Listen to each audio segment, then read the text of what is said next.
আমজাদ ভাই, হেলাল ভাই, কি এক মোরগ পোলাও খাওয়াইলেন! এক মোরগ পোলাও এই গোপালগঞ্জেতে আব্দুল্লাহপুরায় বসে। আমরা অপেক্ষায় আছি কখন আমাদের জিলাপি দিবে। ভারত।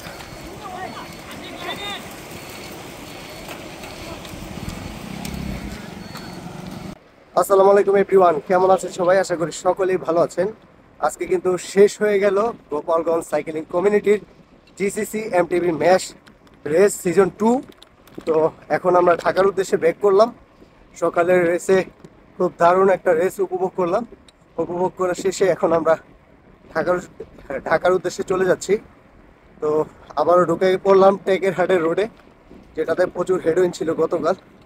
তারপরও আজ ঢুকলাম, এটা শর্টকাট, তাই দেখা যাক কি হয় ইনশাল্লাহ। যেহেতু আমরা ঢাকা ফেরার পথে দিনটা ছিল জুম্মার দিন, তাই আমরা জুম্মার নামাজ পড়ার জন্য কিন্তু একটা মসজিদে বিরতি নিয়ে নিলাম। আমরা অপেক্ষায় আছি কখন আমাদের জিলাপি দিবে।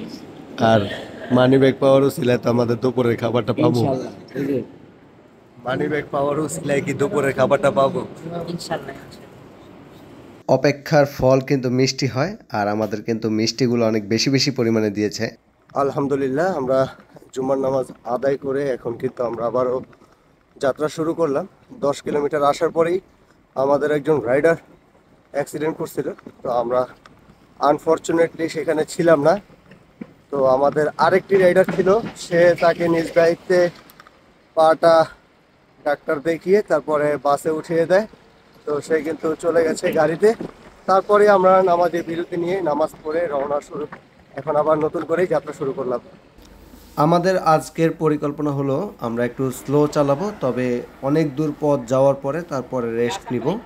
যেহেতু আমরা জুমার নামাজের পরে জিলাপি পেয়েছি তবারক হিসেবে, তো আমাদের মোটামুটি একটা ভালো এনার্জি আছে। আর এই এনার্জিটাকে কাজে লাগিয়ে আমরা একটু বেশি দূর পথ যাওয়ার চেষ্টা করব।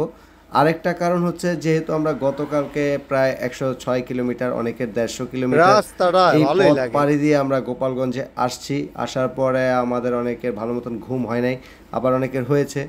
আবার ভাঙ্গা 30 কিলো, আমরা ভাঙ্গা দিয়ে যাবো না, আমরা ভালো রাস্তা দিয়ে যাব।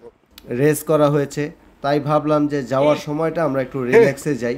তাই আমরা কিন্তু খুবই রিল্যাক্সে সাইকেলিংটা করছিলাম। আমাদের অ্যাভারেজ গড় স্পিড তখন ছিল 19, 20, 21, 22 এর ভিতরেই, এর থেকে উপরে আমরা যাচ্ছিলাম না। স্লো স্লো চালায়া নতুন একটা অভিজ্ঞতা হইল। এটা হচ্ছে যে জোরে চালাইলে পাও ব্যথা হয়, শরীরে ক্লান্তি আসে। আর আস্তে চালাইলে তেমন কিছু না, খালি পা ছাড়া ব্যথা হয়। আর আমার যে 2টা আন্ডা আছে, ওইটা যে আদৌ আছে না নাই এটা আমি বুঝতে পারি না। অসম্ভব সুন্দর ভিউ। আর এই ওমা ওমা, সাবধান, যাও সামনে যাও। সুন্দর রাস্তা দিয়ে সাইকেলিং করতে ভীষণ ভালো লাগে। এই রাস্তাটায় কিন্তু আমরা আগামীকালকেও চালিয়ে গেছি, তবে তখন রোদের তীক্ষ্ণতা আমাদেরকে পাগল করে দিছে। আর আজকে আমরা উল্টা পথে যাচ্ছি, যার ফলে কিন্তু রোডটা আমাদের, অর্থাৎ সূর্যটা আমাদের পিছনে, যার ফলে কিন্তু গরমটা ওরকমভাবে লাগছে না, কিন্তু বেশ ভালো লাগতেছে রোড ভিউটা।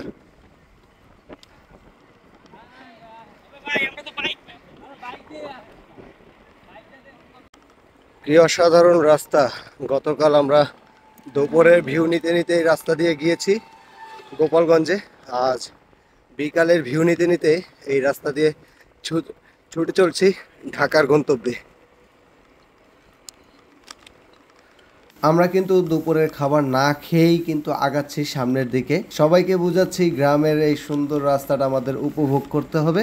আর এই তো সামনে রাস্তা চলে আসছে, সারি সারি ধান ক্ষেত আর ধান ক্ষেত, অসাধারণ।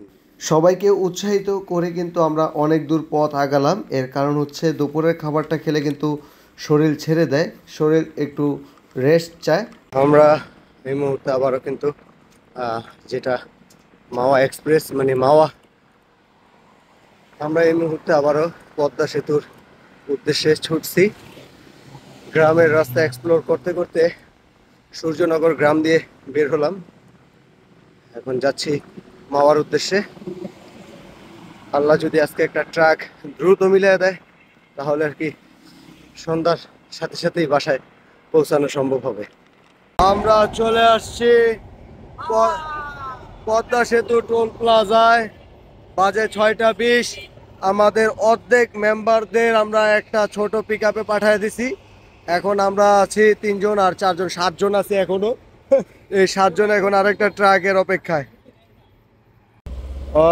অনেক প্রতীক্ষার পরে এখন আমরা একটা ছোটখাটো পিক আপের উপরে আমাদের 3টা সাইকেল উঠাতে পারছি। তো আমরা এখন পদ্মা পাড়ি দিব। আল্লাহর অশেষ রহমতে এই পিক আপটা পাইছি এক ভাইয়ের মাধ্যমে। আমরা অনেকক্ষণ ধরে দাঁড়িয়েছিলাম, তাই দেখে ভাই বলতেছে রিকোয়েস্ট করে, তাদের পরিচিত ড্রাইভার, তাই রিকোয়েস্ট করে আমাদের দিয়ে দিল। আর আমাদের 6 জন কিন্তু অলরেডি চলে গেছে আরেকটা পিক আপে, আর পিছে আছে 4 জন। তো খালি গাড়ি পাওয়া যাচ্ছিল না, তাই আমরা এটা দিয়েই চলে যাচ্ছি। পিক আপের উপরে এত বাতাস ছিল যে আমার চোখের সানগ্লাসটা কিন্তু উড়ে গিয়ে পড়ে গেল পদ্মা সেতুতে। আমি খুব মিস করবো এই সানগ্লাসটাকে। সেতু পার করেই কিন্তু আমরা 3 জনে আবারও যাত্রা শুরু করে দিলাম। সাইকেল চালাচ্ছি দুরন্ত গতিতে, গন্তব্য আব্দুল্লাহপুর। এর আগে এক মুহূর্তের জন্য দাঁড়াবো না, এই প্ল্যান নিয়েই কিন্তু আগাচ্ছি দুরন্ত গতিতে। আমজাদ ভাই, হেলাল ভাই, কি এক মোরগ পোলাও খাওয়াইলেন। এক মোরগ পোলাও এই গোপালগঞ্জেতে আব্দুল্লাহপুর আয় বসেন। আর আমরা এই মাত্র নাস্তার বিরতি দিছি ভাই। নন স্টপ সাইকেল চলবে, নন স্টপ। তো আব্দুল্লাহপুর থেকে খাওয়া দাওয়া শেষ করে বাড়ির উদ্দেশ্যে বের হয়ে পড়লাম। খোঁজ নিয়ে দেখলাম আমাদের আগের টিমটা অনেক আগেই বাসাতে চলে গেছে, আর আমাদের পরে যে টিমটা ছিল 4 জনের, তারাও কিন্তু ট্রাক পেয়ে গেছে। আমরা চলে যাচ্ছি বাসার উদ্দেশ্যে।